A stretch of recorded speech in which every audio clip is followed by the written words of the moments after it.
Hello guys, this is Swadesh Singh and now you watching tech beginner. तो guys, आज की video में हम बात करेंगे एक सेंट्रलाइज एक्सचेंज और डिसेंट्रलाइज एक्सचेंज और डिसेंट्रलाइज वॉलेट्स, इन तीनों के बीच में हम डिफरेंस आपको बताएंगे। क्या डिफरेंस होता है बहुत सिंपल लैंग्वेज में बताएंगे, जो मेरे चैनल का रहता है आप लोग समझ पाएँ। तो उसी लैंग्वेज, ज़्यादा मैं टेक्निकल लैंग्वेज में नहीं बताऊंगा, ठीक है। तो बिल्कुल सिंपल लैंग्वेज में बताऊंगा। तो वीडियो को लाइक कर दीजिए, चैनल पे नए आए हो तो सब्सक्राइब कर दीजिए। तो गाइज़, हम बात करते हैं। अब मैं अपनी ऐप की बताता हूँ। तो यहाँ पे मेरे पास कितनों क्रिप्टो करेंसी से रिलेटेड ऐप हैं, उसमें से कौन सी सेंट्रलाइज एक्सचेंज है, कौन सी डिसेंट्रलाइज वॉलेट्स हैं, डिसेंट्रलाइज एक्सचेंज कौन कौन से, ठीक है। तो यहाँ पे जो मेरा पहला सेंट्रलाइज एक्सचेंज है वो है बाइनेंस, ठीक है।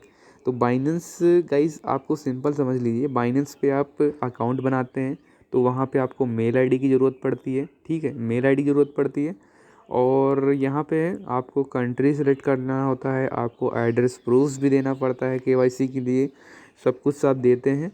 तो गाइज़, यहाँ पे ये सेंट्रलाइज एक्सचेंज है। और यहाँ पे क्या होता है कि जैसे आप इसको ओपन करते हैं तो यहाँ पे जो ऑर्डर्स होता है, जैसे ये ऑर्डर्स होते हैं तो यहाँ पे ये ऑर्डर्स बिड और आस्क लगते हैं। और यहाँ पे जिसके ऑर्डर्स मैच होते हैं तो उसी का ऑर्डर, जैसे आपने 92 पे ऑर्डर लगाया, जैसे इथेरियम आपका है, मैं 93 बेचना चाहता हूँ, तो यहाँ पे आपका ऑर्डर शो होगा 93 पे।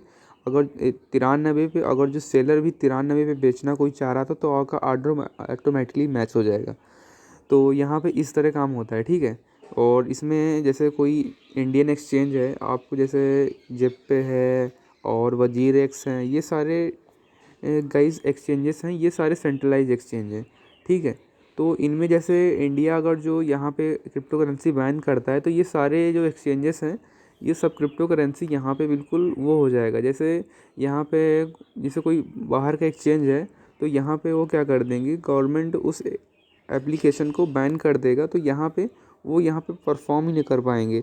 यानी उनके पास डेटा है कि आप कहाँ के रहने वाले हो, कहाँ का एड्रेस है, क्या कुछ है, तो आप गाइस उसको एक्सेस ही नहीं कर पाओगे, ठीक है। तो यहाँ पे हम बात करते हैं अब डिसेंट्रलाइज्ड वॉलेट की, ठीक है। यहाँ पे वॉलेट्स में क्या होता है, इन वॉलेट्स में आपको कोई केवाईसी, मोबाइल नंबर या कोई ज़रूरत नहीं होती। यहाँ पे कुछ पासवर्ड होता है, वो आपको ज़रूरत पड़ता है। जैसे पासवर्ड यहाँ पे सिक्योरिटीज़ की होती हैं 12, मतलब ऐसे नंबर्स होते हैं जो एक फॉर्म में, यानी A to Z फॉर्म में आपको दिखाए जाते हैं। और आपको वही फॉर्म्स लेके आप ये डिसेंट्रलाइज वॉलेट यहाँ पे इसे आप एक्सेस कर सकते हैं, ठीक है, उन्हीं कीज़ के ज़रिए। तो गाइस, यहाँ पे ये डिसेंट्रलाइज वॉलेट, ये ट्रस्ट वॉलेट है, ये काफ़ी पॉपुलर है। तो यहाँ पे आप अपने बिटकॉइन करेंसीज यहाँ पे होल्ड कर सकते हैं, यहाँ पे रख सकते हैं। तो गाइज़, इनका ये डिसेंट्रलाइज वॉलेट है, इसका काम यही नहीं होता है कि इसमें आपको इसमें सब कुछ यही सब रखना, ठीक है। तो यहाँ पे स्टोर करना ही नहीं होता, इसका एक यूज़ और भी होता है। तो यहाँ पे जैसे मान के चलिए गाइस, कुछ भी यहाँ पे जैसे गवर्नमेंट कुछ बैन कर देती है तो यहाँ पे जैसे जेपे था, ठीक है, जेपे वॉलेट था, यहाँ पे गवर्नमेंट ने बैन किया था। तो यहाँ पे क्या हो गया था कि जेपे में डिपॉजिट अपना, मतलब कोई क्रिप्टो करेंसी आप किसी को भेज भी नहीं सकते थे, ठीक है। तो यहाँ पे डिसेंट्रलाइज वॉलेट है, यहाँ पे अगर जो बैन करती है तो यहाँ पे ये चीज़, ये तो इंटरनेशनल एक्सचेंज है और उनको ये भी नहीं मालूम है कि हम किस करंट कंट्री में रहते हैं और हम कहाँ रहते हैं। तो ये इनको कुछ नहीं मालूम, इनको इनकी ये सर्विस है कि यूजर्स का जो फंड है वो हमें सेफ़ रखना है। और यहाँ पे जैसे गाइस, यहाँ पे लोग पबजी खेल के गाइस वीपीएन खेल के इसे एक्सेस कर लेते हैं। अगर जो गवर्नमेंट इसे बैन भी करती है तो यहाँ पे लोग ये इसकी फ़ाइल एप्लीकेशन रखेंगे और यहाँ पे फिर भी क्रिप्टो को यहाँ पे भेज पाएंगे, ठीक है। तो यानी कुल मिला के अगर जो डिसेंट्रलाइज वॉलेट्स हैं, तो अगर जो गवर्नमेंट को यहाँ पे बैन करना होगा इसको, तो पूरा इंटरनेट बैन करना होगा, वरना यहाँ पे गाइस तब भी लोग ट्रेड करेंगे, ठीक है, इलीगली ट्रेड करेंगे, सब कुछ करेंगे। तो यहाँ पे जैसे हम यहाँ पे किसी को भी सेंड कर सकते हैं, कुछ भी कर सकते हैं। और इसका जो अदर्स यूज मैं अब बात करूँगा डिसेंट्रलाइज एक्सचेंजेस की। ये डिसेंट्रलाइज वॉलेट था, ठीक है। तो अब डिसेंट्रलाइज एक्सचेंज की बात करते हैं, ठीक है। डिसेंट्रलाइज एक्सचेंज ऐसा ही होता है जैसे कोई साइट होती है, ठीक है। यहाँ पे जैसे यूनिस्वैप, सुशी स्वैप और बर्जर, पैनकेक स्वैप, तो ये जैसे यहाँ पे इनको मैं ओपन करता हूँ पैनकेक स्वैप को, ठीक है। यहाँ पे ब्राउज़र होगा, इंटरनेट, ठीक है।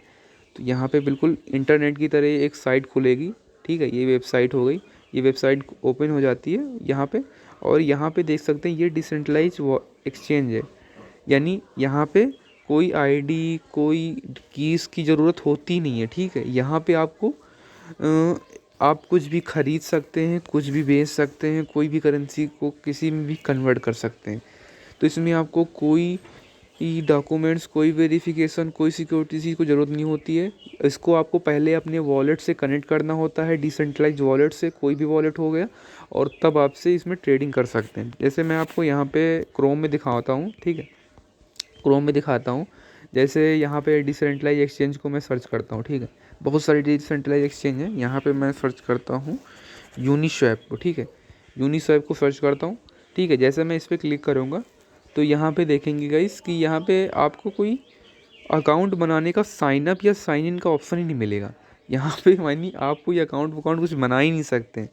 यहाँ पे कोई अकाउंट नहीं है, इनके पास कुछ भी नहीं है कि आपका मतलब ये आप इनसे कुछ ट्रेडिंग करते हैं ये भी नहीं जान पाएंगे कि आप कौन है, कहाँ के रहने वाले, कुछ भी हैं, ऐसा कुछ भी नहीं जान सकते गाइस बिल्कुल।